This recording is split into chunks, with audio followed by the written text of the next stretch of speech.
Okay, go ahead. Okay, back to money, the balanced budget amendment. During Clinton's terms, they had pay-as-you-go, which we now have again. Yes. Clinton left office with a pretty big surplus.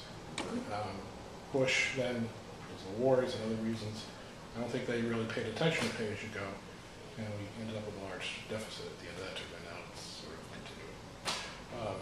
Do you think, is pay-as-you-go not good enough? I mean, if it seems like no matter what they do, there's always a way of getting around it. I mean, even a balanced budget amendment, you can say, well, we have a war, we have to pay for the war, consider that an emergency and get around it. I mean, so is a balanced budget amendment really going to do the trick, or does it really require somebody saying, look, we're just going to not spend money, or we're going to pay as you go?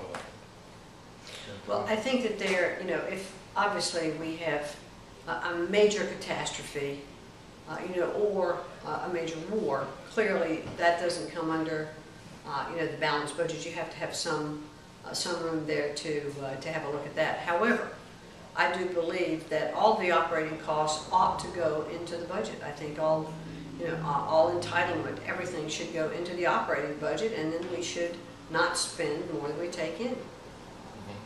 Now, I don't think that can happen overnight. I think that there is, a progressive way, to have a balanced budget, but I think we should definitely strive for that.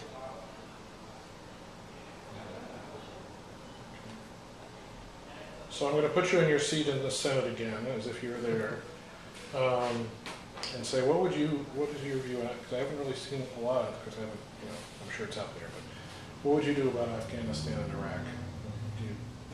The current policies okay with you, or would you do something different? Well, in Iraq, I do believe we've made a difference in Iraq, and I think at this point we are on a specific kind of, withdrawal of our troops. We cannot leave Iraq just, if it's unstable, we're going to have some stability troops, that are still there. I think we've made a difference there. And so I think that policy is in place and is moving fine. Afghanistan, we've just had now a change of command with General Petraeus.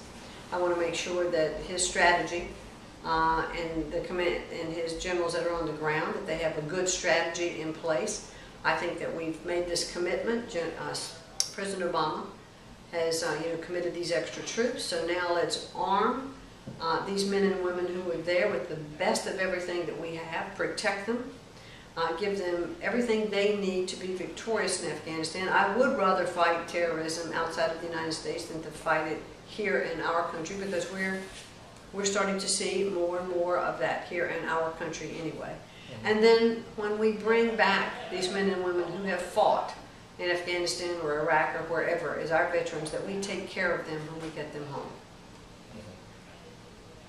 Is the thing about fighting them there rather than here, is that really the alternative? I mean, it seems like somebody who wants to blow us up here can do that no matter what we're doing over there. I mean, is it really stopping them from coming over here and committing terrorism here, do you think? Well, we've seen with 2 or 3 instances of terrorist attacks here that we do have, I think, incidences of terrorism here, in the United States. But I do think that if you go to the heart of where the Taliban is at this particular point, that is the best way to kind of strike at the heart of where they are.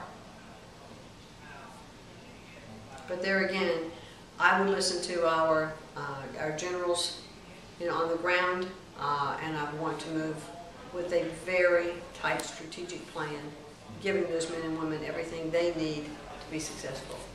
It's a difficult job in Afghanistan because we're also trying to change a culture and to give the people of Afghanistan a different way of life in terms of what kind of crops they're growing, etc., so that they can have more of a sustained economy. That can't be accomplished overnight.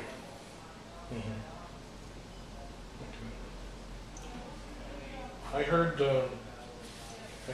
saw a tweet or something go by me today that, information just flies by, saying Rob Simmons is thinking about getting back into the race. Have you heard that, or is that something? Well, he's never taken his name off the ballot. So look, I can only take Rob Simmons at his word. He says he's a man of his word.